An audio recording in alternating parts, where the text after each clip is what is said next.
आजादी की लड़ाई में नेताजी सुभाष चंद्र बोस का योगदान कितना है, एक छोटी सी घटना से यह स्पष्ट हो जाएगा।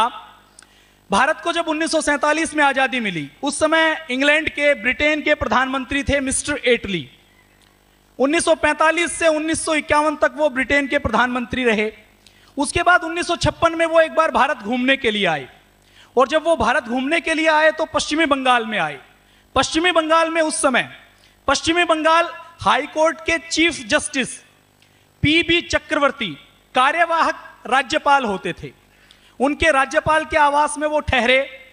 राज्यपाल महोदय ने, चक्रवर्ती महोदय ने उनसे बहुत सी लंबी बातचीत की, अलग अलग विषयों के ऊपर बातचीत की जो अलग अलग पुस्तकों में लिखी गई है।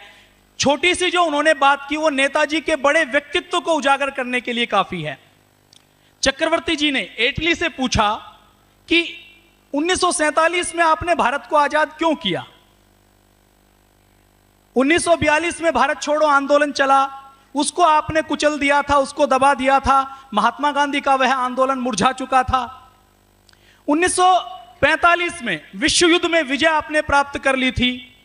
विश्व युद्ध में ब्रिटेन ने, अमेरिका ने और आपके मित्र देशों ने पूरी विजय प्राप्त की थी, और अब तो आपके पास परमाणु बम जैसे हथियार हैं।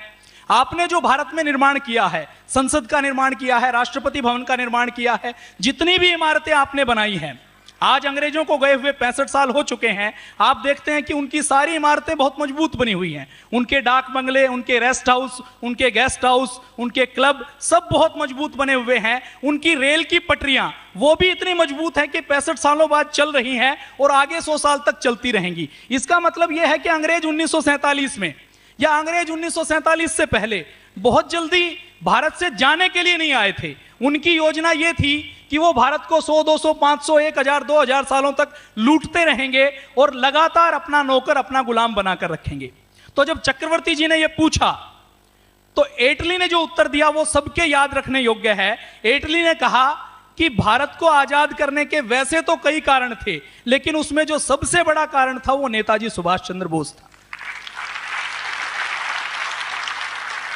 जब चक्रवर्ती जी ने पूछा कि नेताजी सुभाष चंद्र बोस को तो आपने 1933 में देश निकाला दे दिया था, उसके बाद वो तो 1941 में देश छोड़कर चले गए थे, और नेताजी सुभाष चंद्र बोस की आर्मी भी 1945 के अगस्त तक उसको गिरफ्तार कर लिया था, उसको कुचल दिया गया था, उसको बहुत बड़ी सफलता नहीं मिली।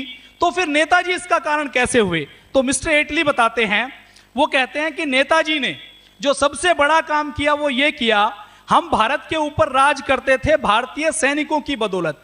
भारतीय सैनिक ब्रिटिश राजमुकुट में श्रद्धा रखते थे और हमारे आदेशानुसार चलते थे। हमारे ब्रिटेन के सैनिक कभी भी भारत में 85,000 से अधिक नहीं रहे। जो 10-12 लाख की सेना थी वो सारी भारतीय सेना थी। नेताजी ने जब आजाद हिंद फौज बनाई तो उन भारतीय सैनिकों की श्रद्धा ब्रिटेन के राजमुकुट में नहीं रही, ब्रिटेन की राजसत्ता में नहीं रही। यह एक बड़ा कारण है। एटली ने आगे बताया कि जैसे ही आजाद हिंद फौज ने भारत के रास्ते से, बर्मा के रास्ते से, नागालैंड, मणिपुर के रास्ते से भारत पर आक्रमण किया और नेताजी ने जब चलो दिल्ली का नारा दिया, तो उस समय भारत के अंदर जितने सैनिक थे, भारत की नौसेना ने विद्रोह कर दिया। कराची, रंगून, मद्रास, तमिलनाडु, सब जगह नौसेना ने अपने हथियार डाल दिए और बंदूकों का मुंह अंग्रेजों की साइड कर दिया। हर जगह नौसेना के सारे जहाजों के ऊपर नेताजी का चित्र लगा दिया और जय हिंद के नारे लिख दिए और अंग्रेजों भारत छोड़ो के नारे लिख दिए। तो एटली ने बताया कि भारत में ब्रिटेन के राज की सबसे बड़ी जो रीढ़ की हड्डी थी वो भारतीय सैनिक थे। नेताजी ने हमारी रीढ़ की हड्डी को तोड़ दिया और आजाद हिंद फौज के संघर्ष के बाद पूरा देश ऐसे जलने लगा जैसे ज्वालामुखी जल रहा है, और हमें ऐसा लगा कि हम ज्वालामुखी के मुहाने पर बैठे हैं। अगर हमने जल्दी से भारत को नहीं छोड़ा, भारत को आजादी नहीं दी, तो ये सब हमें जलाकर राख कर देंगे। एक छोटा सा प्रसंग मैं और बताता हूं, नेताजी कितने बड़े नेता थे। आप सबको पता है नेताजी ने 1942 में हिटलर से जाकर मुलाकात की। जर्मनी में वो गए। 16 जनवरी 1941 को वो भारत को छोड़कर अफगानिस्तान के रास्ते, रूस के रास्ते जर्मनी पहुंचे और जर्मनी में उन्होंने हिटलर से मुलाकात की। जब उनकी हिटलर से मुलाकात हुई तो वो कितने बड़े स्वाभिमानी थे, इस बात का प्रमाण देखिए। हिटलर जिससे सारी दुनिया कांपती थी, उसने अपनी एक आत्मकथा लिखी थी माइन काफ के नाम से। उसमें भारत के बारे में और भारत के लोगों के बारे में कुछ गलत धारणाएं, गलत टिप्पणी लिखी हुई थी। नेताजी ने बड़ी निर्भीकता के साथ हिटलर के सामने वो मामला उठाया और उससे कहा कि भारत के बारे में जो आप सोचते हो वो भारत नहीं है, आप अगले संस्करण में इसकी सारी त्रुटियों को ठीक करें। ऐसा कहने की हिटलर के सामने, एक दूसरे देश के सामने, एक गुलाम देश का नागरिक अगर ऐसा कहता है तो यह बहुत बड़ी बात है। और हिटलर ने नेताजी को क्या कहा? जर्मनी का एक शब्द है फ्यूरर। फ्यूरर का अर्थ होता है नेताओं का नेता। जर्मनी में हिटलर को फ्यूरर कहा जाता है।